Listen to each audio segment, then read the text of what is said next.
الله أكبر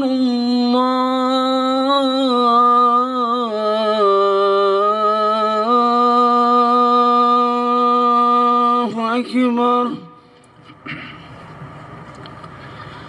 أشهد أن لا إله إلا الله. magacaygu waa cabdicasiis cabdi faarax waxaan ka mid ahay maamulka masjidkan Preston.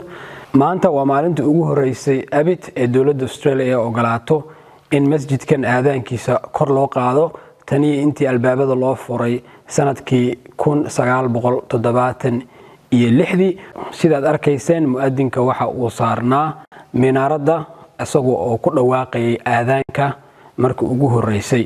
أشهد أن محمد رسول الله. waxay ku soo sidoo kale beekmaysaa isagoo oo masaajidka jimcihii shanaad uu xiran yahay ayadoo ku soo aadaysa isla markaasna maalintii ugu horeysay ee bisha barakeysan ee Ramadaan taasna saameyn weyn ay ku yeelatay muslimiinta. waa masjidkan waxa ku tukan jirtay ilaa iyo dad gaaray 2,000 oo muslimiin salaadaha taraawiixda iyo kuwa waajibaadka ah inta u furnaa. waxaan u rajaynaynaa dhammaan Soomaalida meel kasta ay joogaan iyo dunida muslimkaba Ramadaan mubaarak. لا